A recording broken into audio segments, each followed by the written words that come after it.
hanging over all this, there was no update on the timeline for the new Siri, by the way. Hanging over this is just sort of this general sense that Apple is still stuck in 2015, right? Like, and I wrote after WWDC, the article I wrote then was called Apple Retreats. And I'm like, unlike last year where they promised the moon and totally failed to deliver, this year they're like, oh, let's do what we're good at. Here's a new user interface, which, by the way, I thought looked terrible in all the screenshots of the image. I'm not looking forward to that.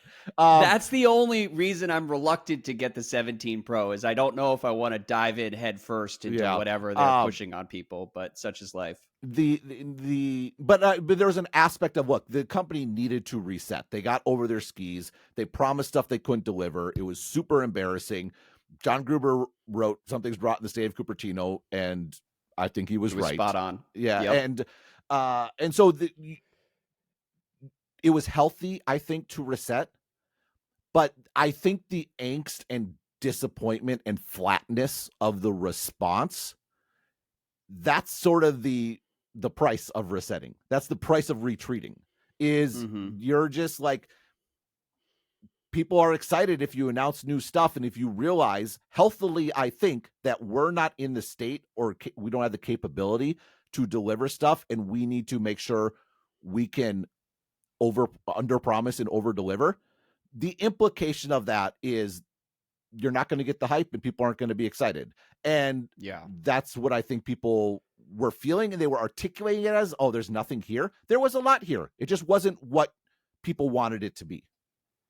Interesting. Yes. And wasn't what these events used to be like to experience as a tech community. Right.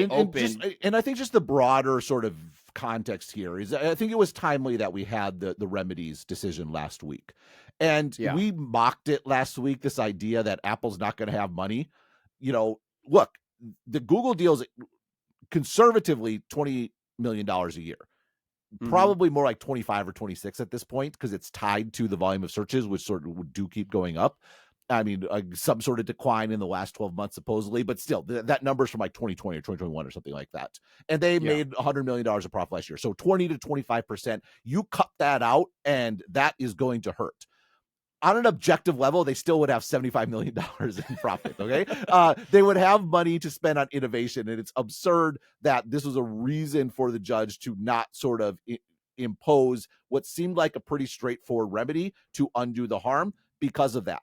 But what's funny is the judge is like, Apple might innovate less, and I'm like, that's what happened.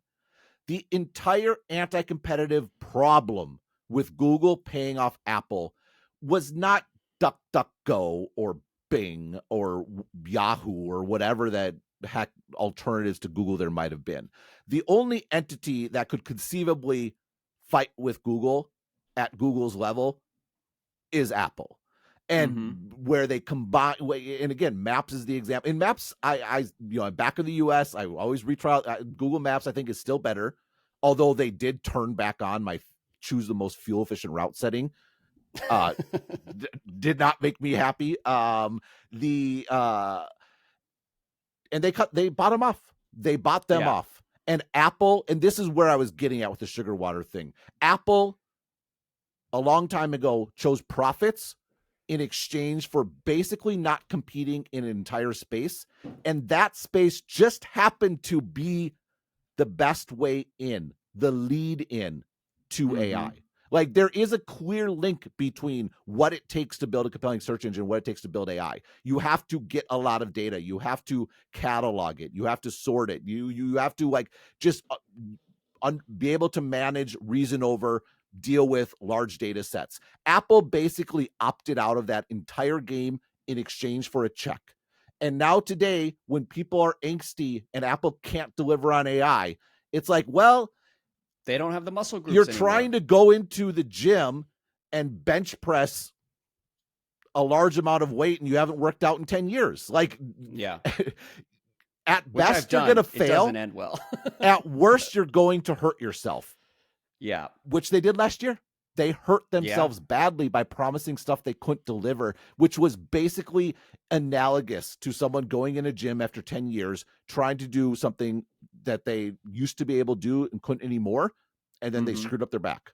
Apple screwed up their back. They are. I mean, there's a theme here. I've written Apple's middle age. I wrote Boomer Apple a while ago. Like it's what it is. What so it is. now are they just embracing being in their mid 40s and accepting reality and adjusting accordingly? Because they opened with the Steve Jobs quote: "The design is not just what it looks like and feels like. The design is how it works." And as you mentioned earlier, we've mentioned the sugar water quote a couple times. Steve Jobs asked John Scully, famously in the early 80s, he was at that point the CEO of Pepsi, "Do you want to sell sugar water for the rest of your life or come with me and change the world?"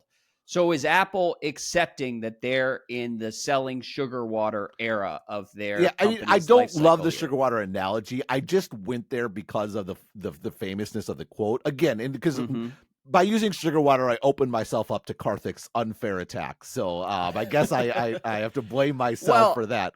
But look, I don't know how the soda business works, but Pepsi has basically been the same product for about 75 years. Right. Coca-Cola, same deal. Apple is making incremental improvements year over year. Right. And so it's not sugar water per se.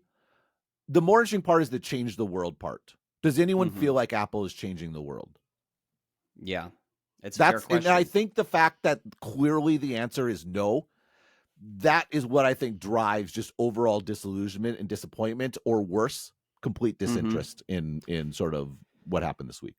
Yeah, well, and I like this quote from Jobs that you also featured in your article. He said, "My passion has been to build an enduring company where people were motivated to make great products. Everything else was secondary. Sure, it was great to make a profit, but that was what allowed you to make great because that was what allowed you to make great products. But the products, not the profits, were the motivation." Scully flipped these priorities to where the goal was to make money.